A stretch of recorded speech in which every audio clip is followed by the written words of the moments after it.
Good morning દોસ્તો.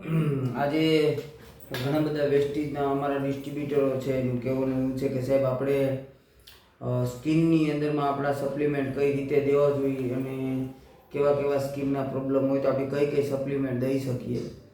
તો દોસ્તો મારું કહેવું છે કે સ્કિનના રોગ કોઈ એક પ્રકારનો નથી હોતો. ઘણા લોકોને બ્લડની હિસાબે પણ સ્કિનની અંદરમાં પ્રોબ્લેમ હોય છે.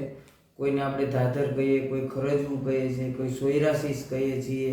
તો ઘણા બધા પ્રકારના સ્કિન ડિઝીઝ હોય છે. સ્કિનની અંદરમાં ફંગલ ડિઝીઝ પણ સ્કિનની અંદરમાં આવે કે ફંગલ ડિઝીઝ હોય તો પણ સ્કિનની અંદરમાં પ્રોબ્લેમ ઘણા બધા હોય છે. ખંજવાળ આવતી હોય છે, જટ મળતું ના હોય છે, ઘણા બધા ખર્ચા લોકો કરતા હોય છે તો પણ કોઈ મેજર ફાયદા ના થતા હોય છે. તો મારે તમને આજે સ્કિન માટે વેસ્ટીજના કયા સપ્લિમેન્ટ આપણે સજેસ્ટ કરવા જોઈએ અને કયા સપ્લિમેન્ટથી આપણે બેસ્ટ રિઝલ્ટ મળે અને લોકોને પણ ફાયદો થાય અને આપણો પણ ફાયદો થાય તો એવા હું તમને સપ્લિમેન્ટ સજેસ્ટ કરાવું છું. એની અંદરમાંથી તમારે કોમ્બિનેશન બનાવવાનું છે અને તમારે એની અંદરમાંથી જાણકારી લેવાની છે કે એનો પ્રોબ્લેમ શું છે, એની કેવી દવા હાલી રહી છે, ખોરાક કેવો છે, એકચ્યુઅલની અંદરમાં ધાધર છે, ખરજવું છે, સોયરાસિસ છે, ફંગલ ડિઝીઝ છે, ફંગલ ઇન્સ્પેક્શન છે, બ્લડનો કોઈ પ્રોબ્લેમ છે.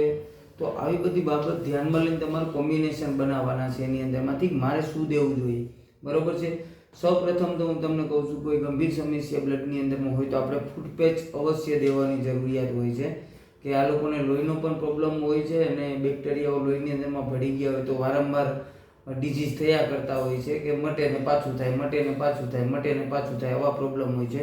તો પહેલા નંબરમાં તો હું તમને ફૂટપેસ્ટનું સજેસ્ટ કરાવીશ છે કે વેસ્ટીજના ફૂટપેચ આવે છે એ તમે વર્ષની અંદરમાં 2 થી 3 વાર લગાડવાનું ચાલુ કરાવો. જે લોકોને ઘણા સમય ત્યાં સ્કિન ડિઝીઝ છે એના માટેની વાત છે. એના પછી હું કહું છું ફ્લેક્સ ઓઇલ તમારે સ્કિન ડિઝીઝમાં આપવી જોઈએ, ક્રીલ ઓઇલ આપવી જોઈએ, નોની છે, ગેનોડર્મા છે, ફૂટપેચ, ફ્લેક્સ ઓઇલ, ક્રીલ ઓઇલ, નોની, ગેનોડર્મા, નીમ ઓઇલ, વેસ્ટીજ નીમ ઓઇલ આવે છે એ, ટોક્સક્લીન જે આયુષંતેની ટોક્સક્લીન કરીને આવે છે. બરોબર છે. આ પ્રોડક્ટ હું તમને કહું છું કે જેની હું તમને બતાવું છું છે નહીં મારી નજીકની અંદરમાં. સરસ. તો ટોક્સક્લીન છે લગભગ ડિસ્ટ્રીબ્યુટરને ખબર હોય છે ટોક્સક્લીન. પછી હેર સ્કેન એન્ડ નીલ એ પણ બેસ્ટ પ્રોડક્ટ છે તો એની અંદરમાં એ પણ એક છે. બીટેલનો સ્પ્રે, બીટેલનો સબલિંગલ સ્પ્રે આવે છે જે આ છે. બરોબર છે. એના પછી કર્ક્યુમિન છે અને બોડી લોશન છે. બોડી લોશન સ્કિન માટે લગાડવાનું છે કે બોડી લોશન સવાર સાંજ સુધરાવ કપડાથી સાફ કરી છે ગરમ પાણીથી ક્યાંય પણ સ્કિન ડિઝીઝ છે સાફ કરી અને દિવસના 2 થી 3 વાર બોડી લોશન લગાડવું જોઈએ. અને મેં તમને જે 10 પ્રોડક્ટ બીજી કીધી છે એની અંદરમાં મેઇન વસ્તુ કઈ છે સ્કિન માટે કામ કરતી તો નોની છે. તો નોની તો આપણે હરેક સ્કિન પ્રોબ્લેમની અંદરમાં હરેક બીમારીની અંદરમાં દેવું જોઈએ કે ઘણા બધા પ્રોબ્લેમનું સોલ્યુશન નોની લઈ આવી શકે છે. તો નોની પણ એ પ્રમાણેની એક વસ્તુ છે અને બેસ્ટ વસ્તુ છે તો ટોક્સક્લીન આપણે ફરજિયાત આપવાની છે. નીમ, આ 2 વસ્તુ છે એ સ્કિન ડિઝીઝની અંદરમાં ફરજિયાત છે, એને સ્કીપ કરવાની નથી. આ સિવાયના જે પ્રોડક્ટ છે એક છે હેર સ્કેન એન્ડ નેલ. બરાબર છે. તો આ પણ ફરજિયાતની અંદરમાં આવે છે તો આને પણ તમે સ્કીપ નથી કરી શકતા. આ સિવાય માનો કે ક્રીલ છે, ક્રીલ ઓઇલ છે અને ફ્લેક્સ ઓઇલ છે તો આ બંનેમાંથી તમે એકનું કોમ્બિનેશન આપી શકો છો. માનો કે કોઈ વ્યક્તિ છે ઘણો બધો ખર્ચો થઈ ગયો છે, લોંગ ટાઈમથી પ્રોબ્લેમ છે અને ઘણા બધા પૈસા ખર્ચાઈ ગયા છે અને આ વ્યક્તિ છે અને સ્કિનની અંદર લઈને બહુ વધારે ઓલો છે તો તમે ક્રીલ ઓઇલ અને ફ્લેક્સ ઓઇલ બંને આપી શકો છો અથવા તો તમે ફ્લેક્સ ઓઇલથી શરૂઆત કરાવો. જો 2-3 મહિના આની અંદરમાં રેગ્યુલર લે છે ને કોઈ ફેર નથી તો તમે ક્રીલ ઓઇલ આપી શકો છો.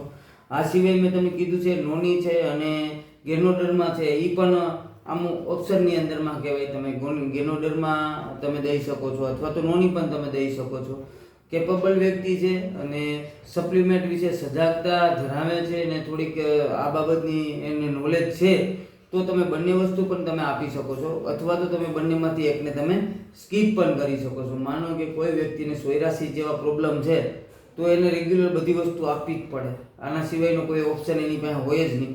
અને આ પ્રોડક્ટના રિઝલ્ટો પણ આપણે લીધેલા છે અને આના ફોટા પણ વિડીયોની અંદરમાં તમને બતાડું છું. તમે જોઈ શકો છો કે જે મેં ફોટો મૂક્યો છે એ 15 દિવસ પહેલાં જે આ પગની અંદરમાં અને પેનીની અંદરમાં અને આખા શરીરની અંદરમાં જે પ્રોબ્લેમ છે એ સોયરાસિસનો પ્રોબ્લેમ છે અને એના 15 દિવસ પછી બરાબર છે આ જ મેં જે પ્રોડક્ટ દીધા છે આની અંદરમાંથી જ મેં કોમ્બિનેશન બનાવ્યું છે અને 15 દિવસનો જે મેં તમને ફોટો આપ્યો છે બરાબર છે 15 દિવસનું પછીનો તો આ ફોટો પણ તમે જોઈ શકો છો કે 15 દિવસની અંદરમાં વેસ્ટીજના આ સપ્લિમેન્ટથી ઘણો બધો ખર્ચો કરી નાખ્યો હતો આ વ્યક્તિએ અને એને આવું બધું મસ્ત રિઝલ્ટ મળેલ છે.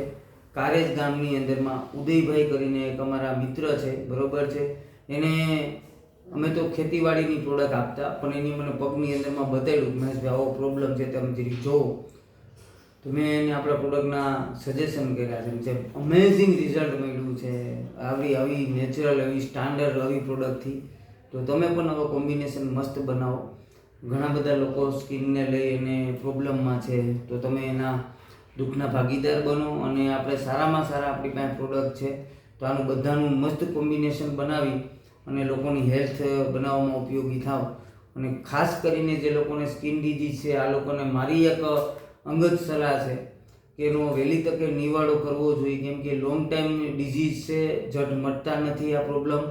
અને તમારા કપડાં છે તો તમારે સુતરાઉ કપડાં પહેરવા જોઈએ, કોટનના સાદા વસ્ત્રો પહેરવા જોઈએ અને ગરમ પાણીથી ધોઈ અને આ કપડાને તમારે વારંવાર યુઝ કરવું જોઈએ. જો કેમ કે એના બેક્ટેરિયલ વસ્તુ છે આવી ઇન્સ્પેક્શન તમને છે તો પરિવારની અંદરમાં પણ થઈ શકે છે એટલે જટ આ વસ્તુને નાબૂદ કરવી જોઈએ જો કોઈને દાદર જેવા ગંભીર રોગ હોય તો બરાબર છે. તો આ સપ્લિમેન્ટ તમે લઈ શકો છો. આ સિવાય તમારા કોઈ ડૉક્ટર છે અંગત તો એની પણ તમે સલાહ લઈ શકો છો. બારોબારથી ઘણી બધી એવી ટ્યુબ પણ આવે છે, ઘણી બધી એવી ખાવાની કેપ્સ્યુલ પણ આવે છે. ફંગલ ડિઝીઝ હોય તો બહુ ગંભીર હોય તો સપ્લિમેન્ટનું કામ કરશે પણ તમારે બહારથી પણ ડૉક્ટરની સલાહ મુજબ દવા લેવી જોઈએ અને સાથે સાથે તમે સપ્લિમેન્ટનો ઉપયોગ કરો તો ફરી પાછી બીમારી પણ ના થાય અને વહેલા તમે આ બધા પ્રોબ્લેમમાંથી બહાર આવી શકો એવી ઘણી બધી આપણી પાસે પ્રોડક્ટ છે. તો તમે આની અંદરમાંથી કોમ્બિનેશન બનાવી અને આપણા મિત્રોને આપી શકો છો. Thank you so much. Wish you well.